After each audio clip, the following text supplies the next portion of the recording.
वक्षस्थल नित्यवास रसिकां तच्छान्ति संवर्धिनी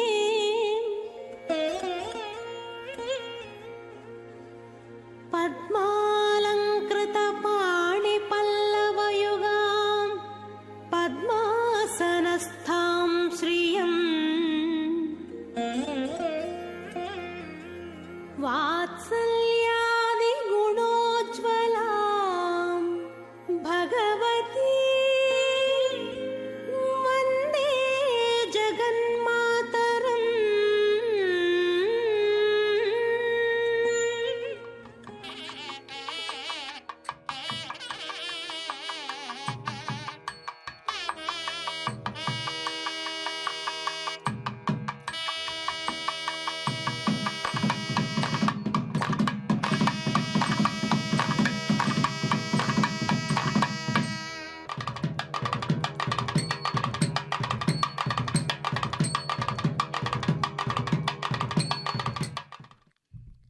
ಓಂ ಶ್ರೀ ಮಹಾಲಕ್ಷ್ಮೀ ನಮಃ. ಯಾ ದೇವಿ ಸರ್ವಭೂತೇಷು ಪುಷ್ಟಿರೂಪಿಣೆ ಸಮಸ್ಥಿತಾ ನಮಸ್ತಸ್ಸೈ ನಮಸ್ತಸ್ಸೈ ನಮಸ್ತಸ್ಸೈ ನಮೋ ನಮಃ. ಯಾ ದೇವಿ ಸರ್ವಭೂತೇಷು லக்ஷ்மி ரூபிணே நமஸ்திதா நமஸ்தஸ்ஸை நமஸ்தஸ்ஸை நமோ நமஹ என்று அந்த திருச்சானூர் பத்மாவதி தாயாரை செவித்துக்கொண்டு இன்றைய கல்யாண உற்சவத்திற்காக வந்திருக்கும் பக்தர்களை வரவேற்பது திருமதி ஏ அருணா. அகிலாண்ட கோட்டி பிரம்மாண்ட நாயகனுடைய அனபாயினி என்று கூறப்படும் மகாவிஷ்ணுவினுடைய அனபாயினி மகாலட்சுமியாக இங்கே திருச்சானூரிலே பத்மாவதி தாயாராக எழுந்தருளி பக்தர்களை அருள் பாலித்துக் கொண்டிருக்கிறாள். அந்த தாயாருடைய திருக்கல்யாண மகோத்சவம் இப்பொழுது நாம் நேரடி ஒளிபரப்பில் சேவிக்க இருக்கிறோம். இப்படி அந்த தாயாருடைய திருக்கல்யாண மகோத்சவத்தில் முதலில் சங்கல்ப மந்திரங்களும் அதைத் தொடர்ந்து விஸ்வக்சேன் ஆராதனை சுத்தி புண்ணிய வாசனமும் ஆரம்பமாகிறது. பாஞ்சராத்திர ஆகம விதிமுறைப்படி ஆரம்பமாகும் இந்த திருக்கல்யாண மகோத்சவம் முதலில் விஸ்வக்சேன் ஆராதனை கலச ஆராதனை சுத்தி புண்ணிய வாசனத்துடன் ஆரம்பமாகிறது. ஸ்ரீ என்னும் கருணை லக்ஷ்மி மகாவிஷ்ணுவின் மார்பிலே அமர்ந்தவள், எத்தனை தயாள குணமுடையவள் என்பதற்கு நம்முடைய சகோதர சகோதரிகள் அனைவருமே அந்த தாயாரை சேவித்துக் கொள்ளுகிறார்கள். அதேபோல் இஷ்ட தெய்வமாகவும் சேவிக்கிறார்கள். இத்தனை பேரா என்று ஆச்சரியமாகத்தான் இருக்கிறது. ஏனெனில் மகாலட்சுமியை தாயார் என்று தானே சொல்லுகிறோம். அப்படி அத்தனை இரக்க சுபாவம் உடையவளாம் அவள். பார்க்கடலிலே பள்ளி கொண்ட அந்த அனந்த பத்மநாபன் உயிர்களின் வினைகளுக்கு ஏற்ப காத்தும் கண்டித்தும் ரட்சிப்பவனாகிறார். ஆனால் தாயாரோ உயிர்களின் பால் மாளாத கருணை கொண்டு கண்டிக்கும் தந்தைக்கும் இதமாக சொல்லி வினைகளை அகற்றி விடுவாளாம். அத்தனை தயாபரியவள். மிக அருமையாக அந்த தாயாரை நாம் இப்பொழுது ஸ்ரீரங்கத்து நாயகனுக்கு விதம் விதமாக அலங்காரம் செய்து அழகு பார்ப்பார்களாம். அரங்கனுக்கும் அலங்காரம் கொண்ட கொட்டம்தானே.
एवं द्वादशरात्रमिति द्वादशरात्रम् अपश्यते यदि आहवतीर्तेनायततः वै सः प्रेति अजायता एवं विद्वान् एवं विद्वान् यः कामयेत प्रजापतिरिति प्रजापतिः अकामयत प्रेति जायेया इति सः एतं द्वादशरात्रमिति द्वादशरात्रम् अपश्यते तं यदि अहरत् तेन अयजत ततः वै सः प्रेति अजायत ये एवं विद्वांसः द्वादशरात्रमिति द्वादशरात्रम् आसते प्रेति देवा जागते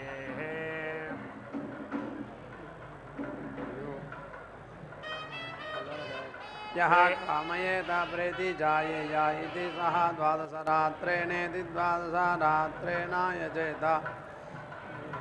प्रेति एव जायते ब्रह्मवादन इति ब्रह्मवादिनः वदन्ति अग्निष्टोमप्रायण इत्यग्निष्टोमप्रायणाः यज्ञाः स कस्मात् अधिरात्र इत्यधिरात्रः पूर्वः प्रेति युज्यते इति जड्यते इति वै एते इति यज्ञस्य यते अधिरात्रमित्यधिरात्रौ अग्निनिगे इति अग्निष्टोममित्यग्निष्टोमौ अग्निष्टोममित्यग्निष्टोमं पूर्वं प्रयुञ्जीरन्निति प्रायुञ्जीरन् बहिर्धेति बहिधा अग्निनिगे इति रज्जुः तस्मात् अधिरात्र इत्यधिरात्रः पूर्वः प्रेति युज्यते चक्षुषी इति एव यज्ञे धित्वा मध्यतः अग्निनिगे इति प्रतीति दधति यः वै गायत्री ज्योतिपक्षामिति ज्योतिः पक्षाहं वेद ज्योतिषा भासा सुवर्गमिति सुहागम् लोकम् तौ पक्षौ ये अन्तरे अष्टौ मुख्याः सः आत्मा एषा वै गायत्री ज्योतिपक्षेति ज्योतिः पक्षाः यः एवं वेद ज्योतिषा भासा स्वर्गमिति सुहागम् लोकम् येति प्रजापतिरिति प्रजापतिः वै एषा द्वादशेति द्वादशाधा विहित इति विहितः यत् द्वादशरात्र इति द्वादशरात्रः यौ अधिरात्रावित्यधिरात्रौ तौ पक्षौ ये अन्तरे अष्टौ मुख्याः सः आत्मा प्रजापतिरिति प्रजापतिः वा एषः सन् सत् वै सत्रेण शृणोति प्राणा इति प्राणा वै सत् प्राणानिति प्राणान् एव शृणोति वै एते प्रजानामिति प्राजानाः प्राणैरिति प्राणैः आसते सत्रम् आसते तस्मात् पृच्छन्ति किम् एते सत्रिणः इति प्रियः प्रजानामिति प्राजानाः उच्छित इत्युदोषितः भवति यः एवं वेदाना वै एषः अन्यतो वैश्वानर इत्यन्यतः वैश्वानरः स्वर्गायेति सुहागाय लोकाय प्रेति अभवते ऊर्ध्वः वै एषः तदैत्यादतः आसीत् ते देवाः एतं वैश्वानरं परिति औहन्ये स्वर्गस्येति सुहागस्य लोकस्य प्रभूत्यायति प्रभूतिः ऋतवः वै एतेन प्रजापतिमिति प्रजापतिम् अयाजयन् तेषु आत्मोत अधीदीयते प्रज्ञोति ह वै ऋत्विक्षो यः एवं विद्वान् द्वादशाहेनेति द्वादश अहेन ते अस्मिन् ऐच्छन्त सहरसम् अह वसन्ताय प्रेति अयच्छत् यवं ग्रीष्माय ओषधीः वर्षाभ्यः शरदे माषतिलामिति माषातिलौ हेमन्तशिशिराभ्यामिति हेमन्तशिशिराभ्यां तेन इन्द्रं प्रजापतिरिति प्रजापतिः ततः वै इन्द्रः अभवत् तस्मात् आहुजानुजावरस्येत्यानुजावरस्य यज्ञः इति सः एतेन अग्रे अयजत एषः वै गुणपम् अत्तीयः सत्रे प्रतिगृह्णातीति प्रतिगृह्णाति पुरुषगुणपमिति पुरुषागुणपौ अश्वगुणपमित्यश्वगुणपं गौः वै अन्नं येन पात्रेण अन्नं निभ्रदीयते तत् न निर्णे निजतीति निहीने निजति ततः अधीति मनोः जागते एकः एव एकः हि प्रजापतिरिति प्रजापतिः आत्मोते द्वादशा रात्रिः दीक्षितः स्यात् द्वादशा मासाः संवत्सर इति संवत्सरः प्रजापतिरिति प्रजापतिः प्रजापतिरिति प्रजापतिः वा येषः तु वै जायते यः तपसः अधीति जागते चतुर्थेति चतुर्धा वै तिस्रस्तिस्र इति तिस्रः रात्रयः यत् द्वादशा उपसद इत्युपसदः यज्ञं ताभिः समिति भरतीयाः द्वितीयाः यज्ञं ताभिः रभते याः तृतीयाः पात्राणि निर्नित्याः चतुर्थीः अपीति ताभिः आत्मानः अन्तरतः यः वै अस्यापसम् अत्रिमापुंसां सा अत्रिया पुरोडासं सहायः परिवापमिति परिवापं पुरेषां सहायः आज्यं मज्जानं सहायः सोमं स्वेदं सः अपि देह वै अस्याशीर्षण्या निष्पद इति निःपदः प्रतीति यः द्वादशाः इति द्वादशाहे प्रतिगृह्णातीति प्रतिगृह्णाति तस्मात् द्वादशाहेनेति द्वादशाहेन राज्यं पाप्नः व्यावृत्या इति व्यावृत्यै एकस्मै स्वाहा द्वाभ्यां स्वाहा त्रिभ्य इति त्रिभ्यः चतुर्भ्य इति चतुर्भ्यः स्वाहा पञ्चभ्य इति पञ्चभ्यः स्वाहा षड्भ्य इति षड्भ्यः स्वाहा सप्तभ्य इति सप्तभ्यः स्वाहा अष्टाभ्यः स्वाहा नवभ्य इति नवभ्यः स्वाहा दशभ्य इति दशभ्यः स्वाहा एकादशभ्य इत्येकादशभ्यः स्वाहा द्वादशभ्य इति द्वादशभ्यः स्वाहा त्रयोदशभ्य इति त्रयोदशभ्यः स्वाहा चतुर्दशभ्य इति चतुर्दशभ्यः स्वाहा पञ्चदशभ्य इति पञ्चदशभ्यः स्वाहा षोडशभ्य इति षोडशभ्यः स्वाहा सप्तदशभ्य इति सप्तदशभ्यः स्वाहा अष्टादशभ्य इत्यष्टादशभ्यः स्वाहा एकादशेन विकंसत्यै स्वाहा नवविकंसत्या इति नवविकंसत्यै स्वाहा एकादशेन चत्वारिकंसते स्वाहा नवचत्वारिकंसत इति नवचत्वारिकंसते स्वाहा एकादशेन षष्ट्यै स्वाहा नवषष्ट्या नवषष्ट्यै स्वाहा एकादशेन अशीत्यै स्वाहा नवाशीत्या इति नवाशीत्यै स्वाहा एकादशेन शताया स्वाहा सदाया स्वाहा द्वाभ्यां सदाभ्यां स्वाहा सर्वस्मै स्वाहा एकस्मै स्वाहा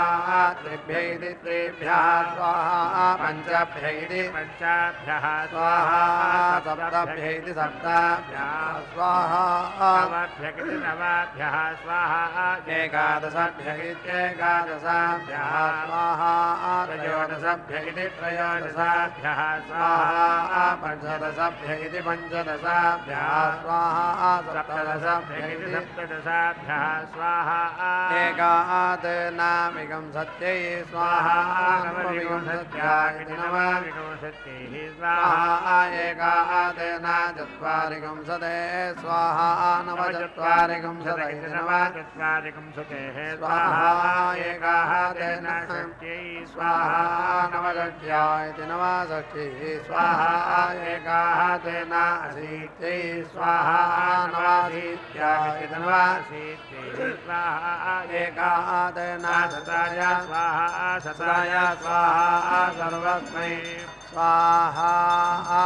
द्वाभ्यां स्वाहा चतुर्भ्यैति चतुर्भ्यः स्वाहा षड्भ्यैति षड्भ्यः स्वाहा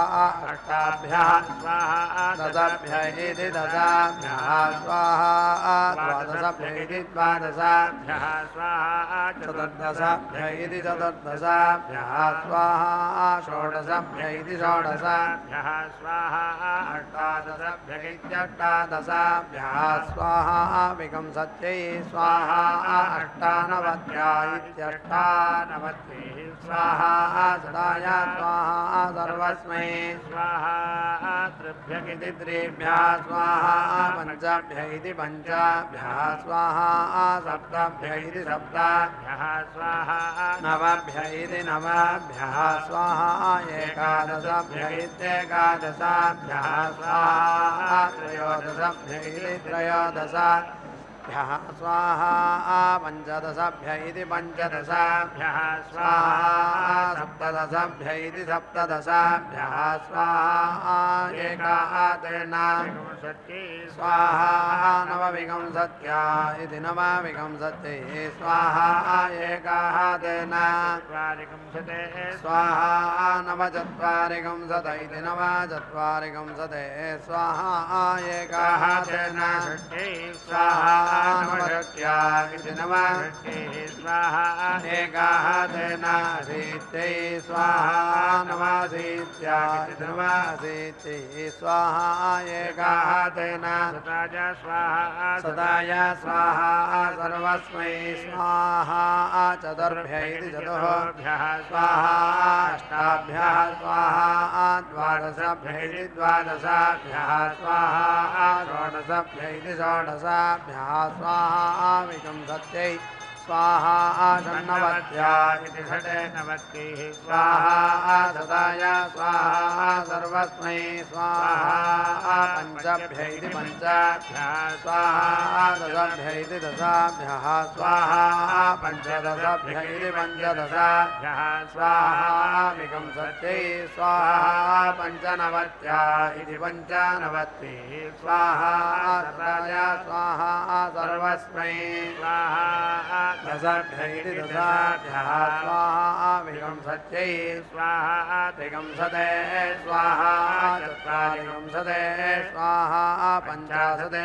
स्वाहा षष्ट्यै स्वाहा सप्तत्यै स्वाहा अशीत्यै स्वाहा नवत्यै स्वाहा सदाय स्वाहा सर्वस्मै स्वाहा विंशत्यै स्वाहा चत्वारिंशते स्वाहा षष्ट्यै स्वाहा अशीत्यै स्वाहा सदाय स्वाहा सर्वस्मै स्वाहा पञ्चाशते स्वाहा सदाय स्वाहा द्वाभ्यां शताभ्यां स्वाहा शतेभ्यः स्वाहा चतुर्भ्य इति चतुर्भ्यः शतेभ्यः स्वाहा पञ्चभ्य इति पञ्चाभ्यः शतेभ्यः स्वाहा षड्भ्य इति षट्भ्यः शतेभ्यः स्वाहा सप्तभ्य इति सप्ताभ्यः शतेभ्यः स्वाहा अष्टाभ्यः शतेभ्यः स्वाहा नवभ्य इति नवाभ्यः शतेभ्यः स्वाहा सदाय सहस्राय स्वाहा सर्वस्मै स्वाहा सदाय स्वाहा सहस्राय स्वाहा अयुताय स्वाहा नियुतायेति नियुताय स्वाहा प्रयुतायेति प्रायुताय स्वाहा अद्भुताय स्वाहा ज्ञाद्भुतायेति निअद्भुताय स्वाहा स्वाहा मध्याय स्वाहा अन्ताय स्वाहा परार्धायेति परार्धाय स्वाहा उदसे स्वाहा व्योज्या इति विभूतिः स्वाहा उदेश्यत इत्युदेश्यते स्वाहा उद्यत इत्युदोह्यते स्वाहा उदितायेत्युदोहिताय स्वाहा स्वर्गायेति स्वाहाय स्वाहा लोकाय स्वाहा सर्वस्मै स्वाहा जवमिति प्राजवं वै एतेनायन्ति यत् दशमाम् आहा पापा वै यमिति पापा वहीयं वै एतेन भवन्ति यत् दशमम् आहायः वै प्रजवमिति प्राजवं यदाम् अपथेन प्रतिपद्यत इति प्रतिपद्यते यः स्थानम् अन्येयः प्रेणं नेति नीयेति सायैकते सहायः वै दशमे अहन्ने अविवाक्यैत्य विवाक्ये उपहन्यत इत्युपहन्यते सहाहीयते तस्मै यः उपहताये चुपाहताया व्याहेति वि आहतं येवारभ्येत्यनु आरभ्य समिति अस्तुतेः अथ यः व्याहेति वि आह सः हीयते तस्मात् दशमे अहन्ने अविवाक्यैत्य विवाक्ये उपहताये चुपाहताया न व्यच्यमिति वि उच्यम् अथो इति खलु आहुः यज्ञस्य वै समर्थेनेति समृद्धेन देवाः सुवर्गमिति सुभागं लोकम् आयन् यज्ञस्य व्यर्थेनेति विरुद्धेन असुरान् परेति अभावयन् इति यत् खलु वै यज्ञस्य समृद्धमिति समृद्धं तत् यजमानस्य यत् विरुद्धमिति विरुद्धं तत् भ्रातृयस्य सहायः वै दशमे अहन् अविवाक्यैत्यविवाक्ये उपहन्यत इत्युपहन्यते सः एव अतीति रेचयति ते ये वाक्याः दृशीगवः स्युः ते वीति ब्रूयुः यदि तत्र न विन्देयुः अन्तःसदसादित्यन्तः व्योच्यमिति विमुच्यं यदि तत्र न विन्देयुः गृहपतिनेति गृहपतिना व्योच्यमिति विमुच्यं तद् व्योच्यमिति विमुच्यं एव अथ वै एतद् सर्पराज्ञया इति सर्पराज्ञयाः ऋग्भिरित्रिग्भिर्वन्दीयं वै सर्पदः राज्ञी यद् वै अस्यां किं च अर्चन्ति यद् आनृचो तेन इयं सर्पराज्ञीति सर्पराज्ञी ते यत् एव किं च वाचा आनृचोः यत् अतोधि अर्चितारः तद् उभयम् आप्त्वा अवरुध्ये उदिति तिष्ठाम इति ताभिः मनसा स्तुवते न वै इमाम् अश्वरथ इत्यश्वरथः न अश्वतरी रथ इत्यश्वतरी रथः सद्यः पर्याप्तुमिति पर्याप्तुमर्हति मनः वै इमां सद्यः पर्याप्तुमिति पर्याप्तुम् अर्हति मनः परिभवितुमिति परिभवितुम् अथ वदन्ति परिमिता इति परिमिताः वै रजः परिमितानीति परिमितानि सामानि परिमितानीति परिमितानि अथ एतस्य एव अन्तः न अस्ति यत् ब्रह्मा तद् प्रतिगृणत इति प्रतिगृणत्येति चक्षिता सः प्रतिगर इति प्रतिगरः ब्रह्मवादिन इति ब्रह्मा वदन्ति किं द्वादशाहस्येति द्वादश प्रथमेन अह्नार्त्विजां यजमानः वृन्ते इति तेजः इन्द्रियम् इति किं द्वितीयेन इति प्राणान् इति प्राणान् अन्नाद्यमित्यन्नाद्यम् इति किं तृतीयेन इति त्रीन् इमान् लोकान् इति किं चतुर्थेन इति चतुष्पद इति चतुःपदः वसून् इति किं पञ्चमेन इति पञ्चाक्षरामिति पञ्च किं षष्ठेन इति षड् ऋतून् इति किं सप्तमेन इति सप्तपदामिति सप्त चत्वरीमिति किम् अष्टमेन इति अष्टाक्षरामित्यष्टा अक्षरां गायत्रीम् इति किं नवमेन इति त्रिवृतमिति त्रिवृतं सोमम् इति किं दशमेन इति दश अक्षरां विराजमिति विराजम् इति किम् एकादशेन इति एकादशाक्षरामित्येकादश अक्षरान् इति किं द्वादशेन इति द्वादशाक्षरामिति द्वादशाक्षरां जगतीम् इति एतावत् वै अस्ति यावत् एतत् यावत् एव अस्ति वृन्ते आप्तः द्वादशाः इति द्वादशाः यत् त्रयोदशरात्र इति त्रयोदश समानं हि एतत् आहायते प्राजनी इति प्रायनीयः च उदयनीय इत्यत् अयनीयः च त्र्यतिरात्र इति अतिरात्रः भवति त्रयः इमे लोकाः येषां लोकानाम् आप्त्यै प्राण इति प्राणः प्रथमः अतिरात्र इत्यतिरात्रः व्यान इति व्यानः द्वितीयः अपान इत्यपानः तृतीयः प्राणापानाविधि प्राणा अपानौ एव अन्नाद्यन्नाद्ये प्रदीति तिष्ठन्ति सर्वम् आयुः यन्ति ये एवं विद्वांसः त्रयोदशरात्रमिति त्रयोदशरात्रम् आसते तद् आहुवाग् वै एषा विदते दिवि तदा आयते द्वादशाः इति द्वादशाः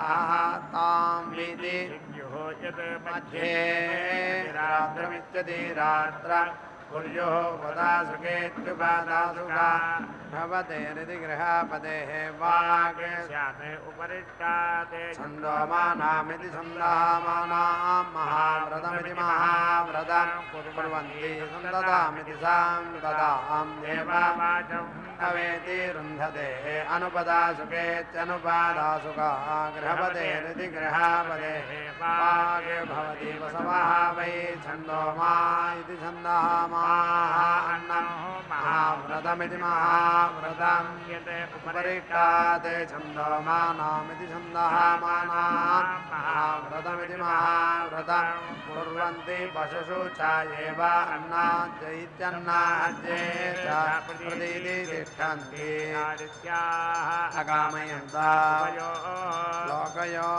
लोकयोर्भूयामानिति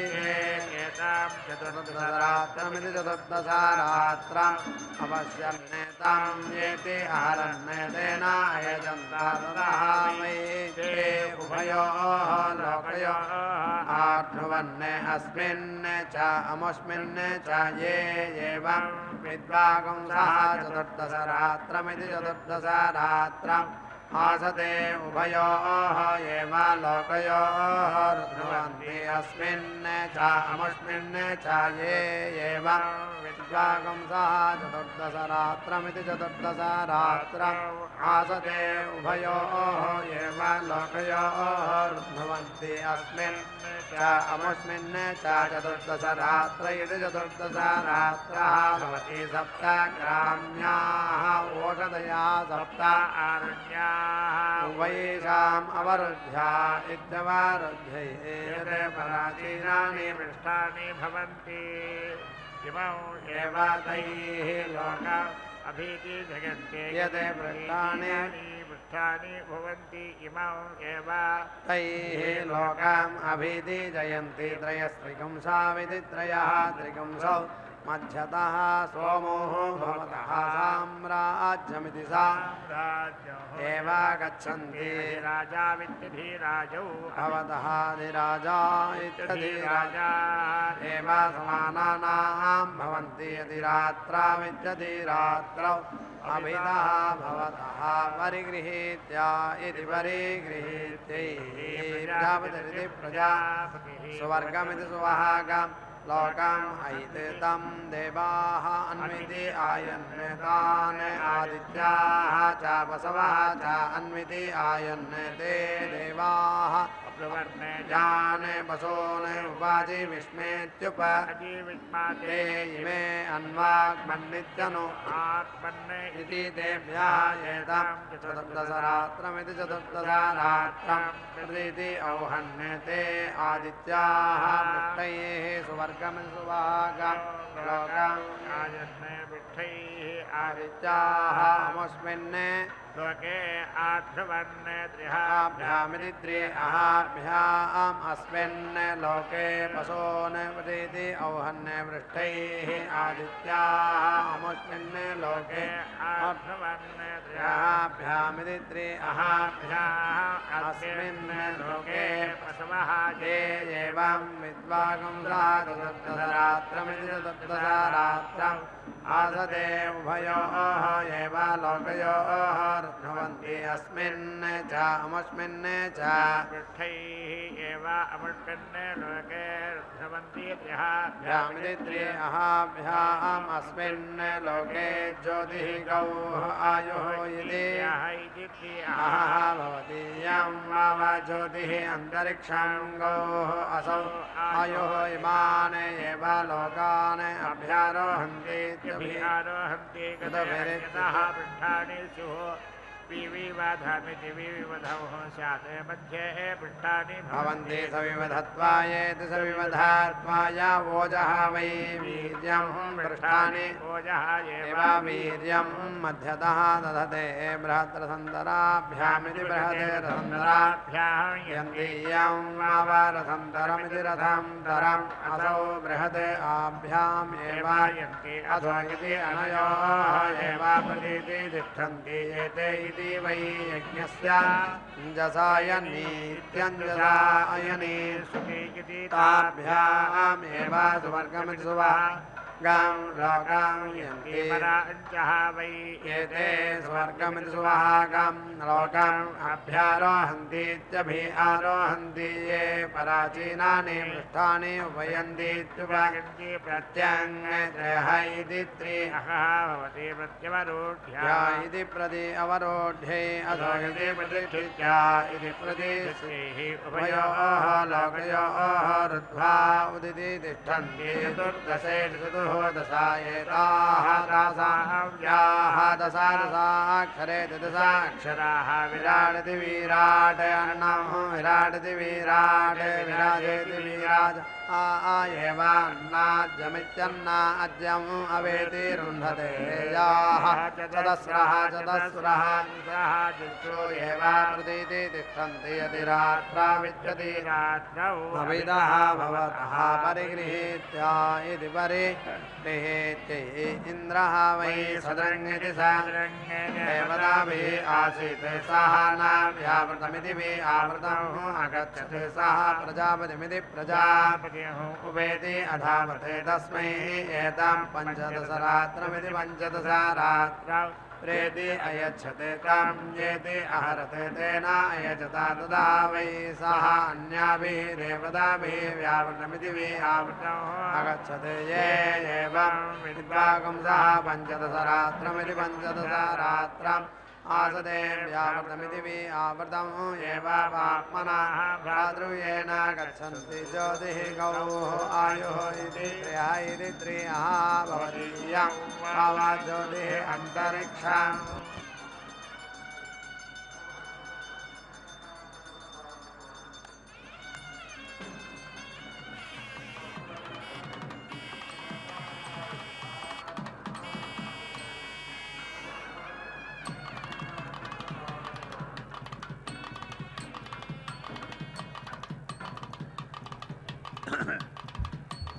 ॐ गौ असौ आयुः येषु एव लोकेषु प्रतीति तिष्ठन्ति असत्रं वै एतद् यत् अछन्दोममित्यछन्दः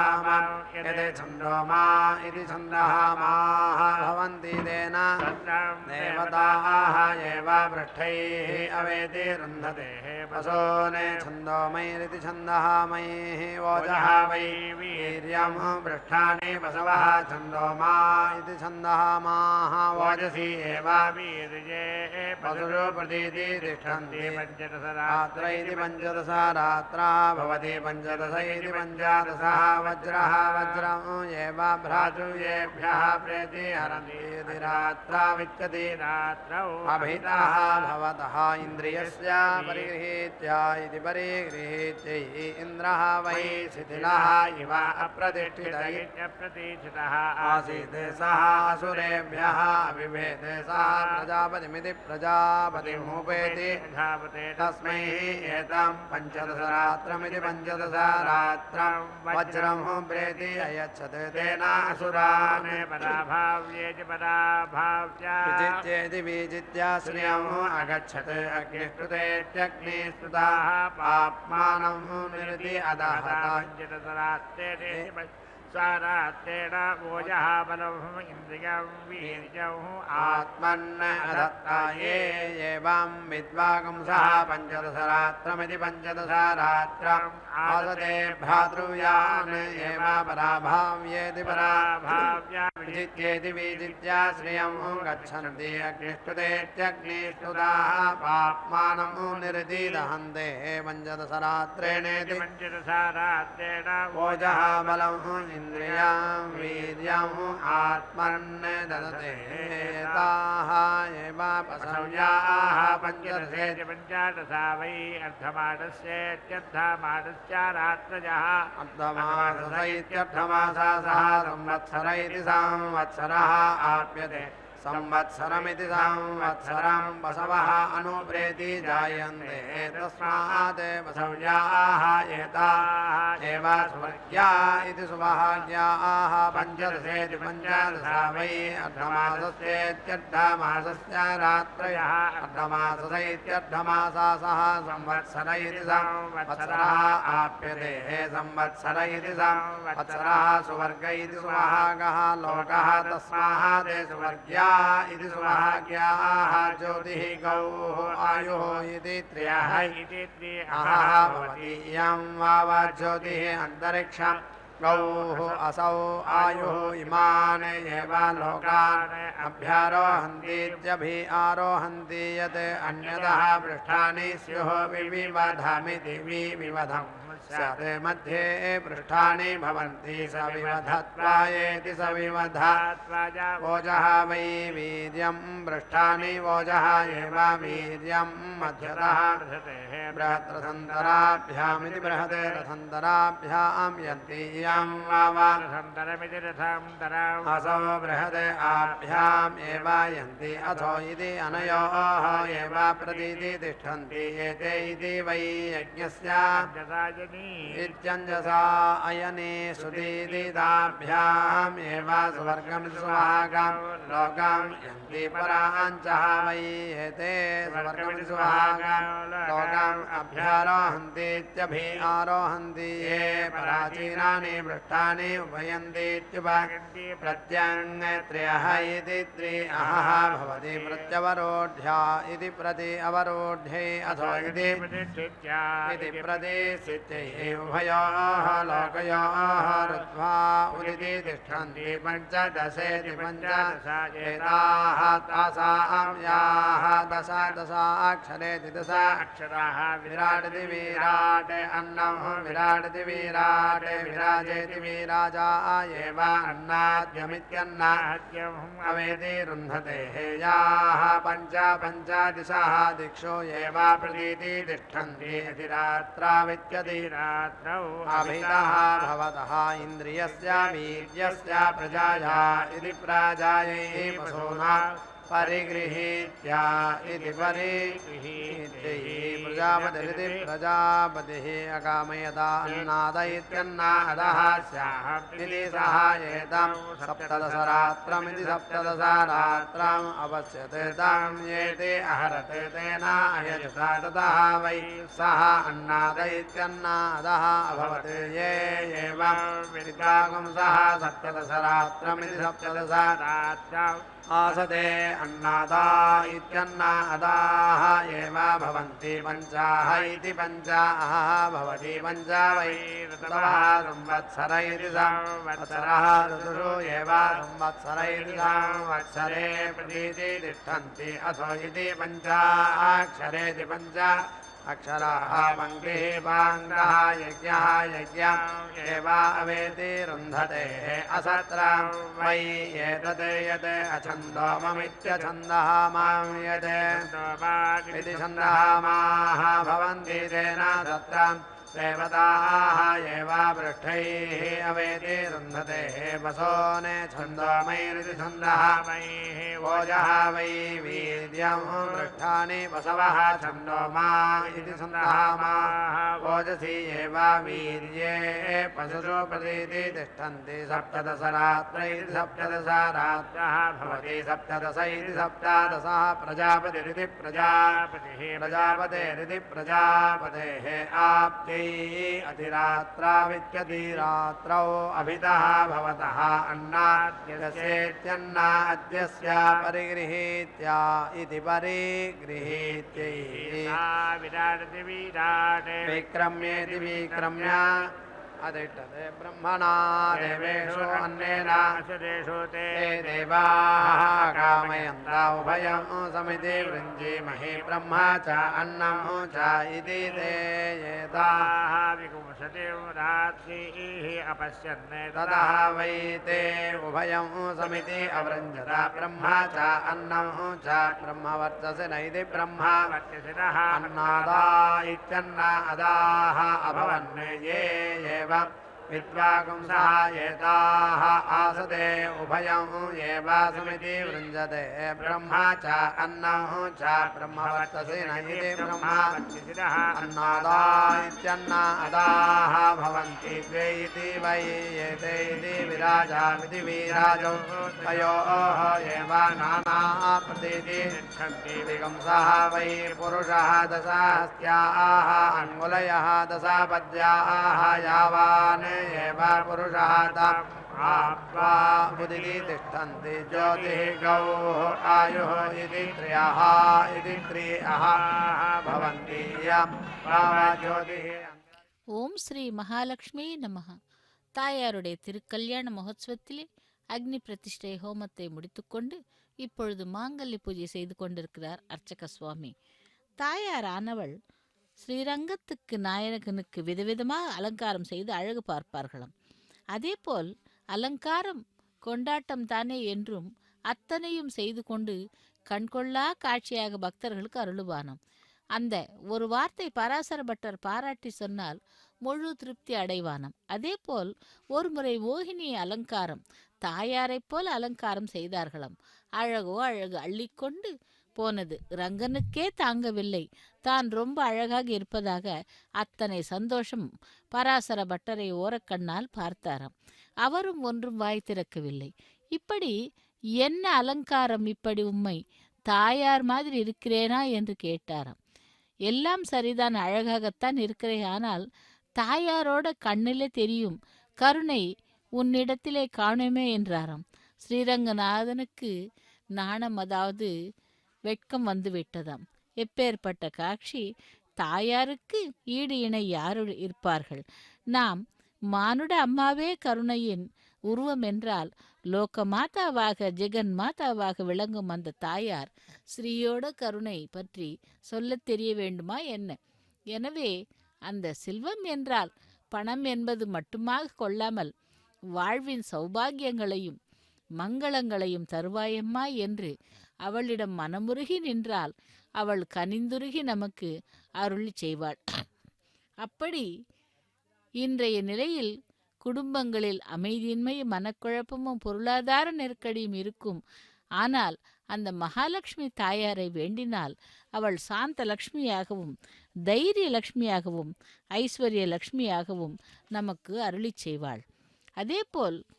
அவளே இந்த அகிலமெங்கும் பரவி நிற்கும் சௌபாகியத்திற்கு சக்தி. ஒவ்வொன்றிலும் ஒவ்வொரு சக்தியின் பெயரை சூட்டிக்கொண்டு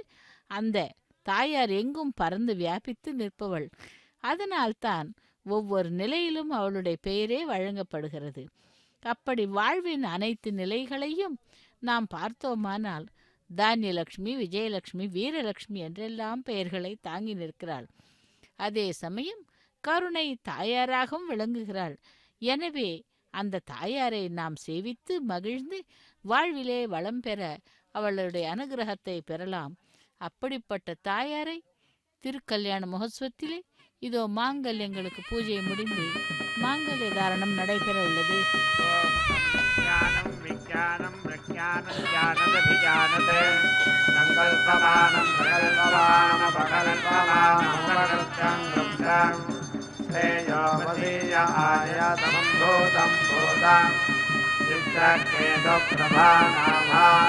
संभाने ज्योतिष्मागस्तेजस्वानादभक्तिस्तवन्नभिगवन्ने शोषणो रोजमानः शोभनः शोभमानः कल्याणः.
శ్రీ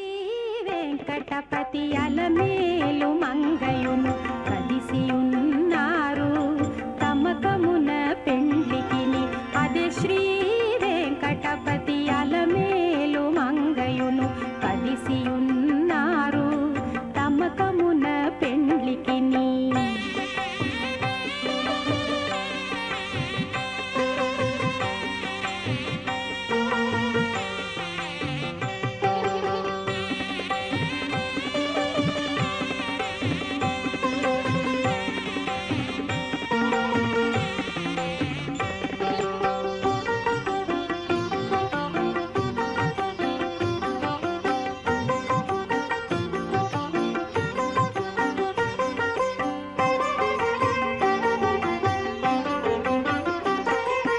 బాసికములు కట్టరో పై పై దంపతులకు శేషపాలందియరో చేతులకును.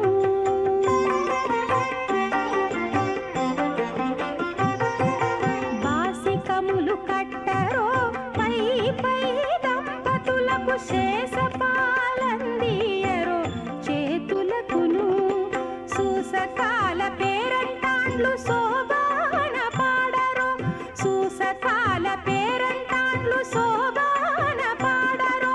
మోసపోక ఇట్టే ముహూర్తమడుగరో.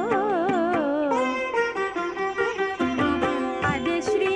వెంకటపతి అలమేలు మంగయును కదిసియున్నారు తమక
यः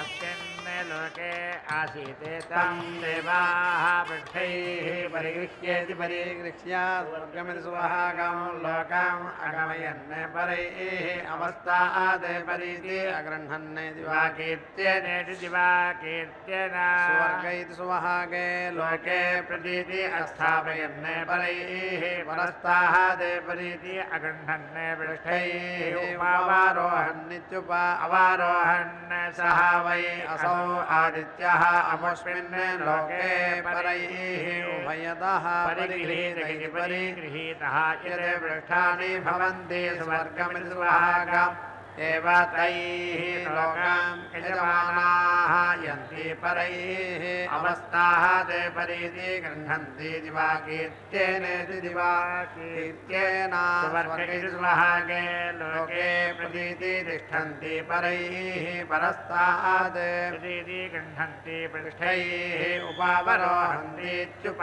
अवरोहन्ति यत् परे परस्तात् न स्युः परा अञ्चः स्वर्गादिति सुवहागात् लोकात् यत् अवस्थात् न स्युः प्रजा इति प्रजाः निर्दिदहेयुः अभितः दिवाकीर्त्यमिति दिवाकीर्त्यम् परः सामानगिति परः सामानः भवन्ति स्वर्ग इति सुवहागे देवायेनान् लोके उभयतः परीति गृह्णन्ति यजमानाः वै दिवाकीर्त्यमिति दिवाकीर्त्यं संवत्सरगिति संवत्सरः परः सामान इति परः सामानः अभितः दिवाकीर्त्यमिति दिवाकीर्त्यं परः सामान इति परः सामानः भवन्ति संवत्सर इति संवत्सरे एव उभयतः परीति तिष्ठन्ति पृष्ठम् वै दिवाकीर्त्यमिति दिवाकीर्त्यं पार्श्वे इति परः सामान इति परः सामानः अभितः दिवाकीर्त्यमिति दिवाकीर्त्यं परः सामान इति परः सामानः भवन्ति तस्मात् अभितः पृष्ठं पार्श्वे इति भूयिष्ठाः ग्रहाः गृह्यन्ते भूयिष्ठं सस्यरेः यज्ञस्य एव तत् मध्यतः ग्रन्थिं रचन्ति अविस्रगंसायेत्यविस्रगंसाय सप्त लिख्यन्ते सप्त वै शीर्षण्याः प्राणानि प्राणानि एव यजमानेषु दधति यत् पराचीनानि पृष्ठानि भवन्ति अमुम् एव तैः लोकम् अभीति अभ्यारोहन्तीत्यभि आरोहन्ति यत् इमां लोकं नावरोहयति दीक्षामतिरेचयति सप्ताहं प्रचरन्ति सप्त वै शीर्षण्याः प्राणाः प्राणादीक्षा प्राणैरेव प्राणान् दीक्षामवरुन्धे पूर्णाहुतिमुत्तमान् जुहोति सर्वं वै पूर्णाहुतिः सर्वमेवाप्नोति अथो इयं वै पूर्णाहुतिः अस्यामेव प्रतिष्ठति नारायणाय विद्महे वासुदेवाय धीमहि तन्नो विष्णुः प्रचोदयात् स्वाहा महादेव्यै च विद्महे विष्णुपत्न्यै च धीमहि तन्नो लक्ष्मी प्रचोदयात् स्वाहा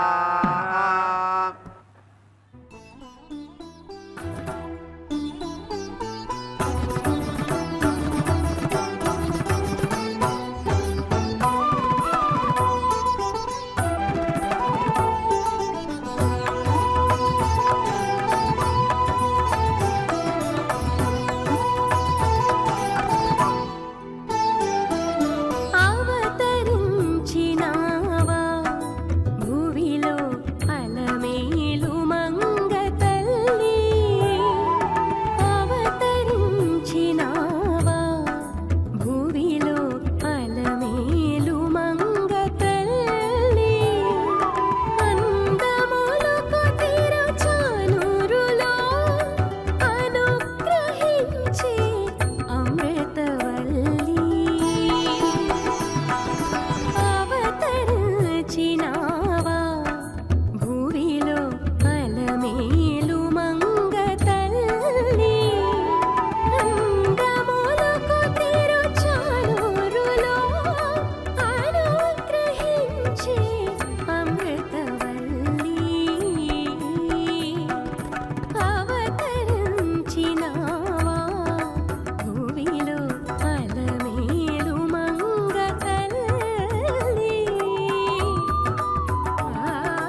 विनाव्यङ्कटेशं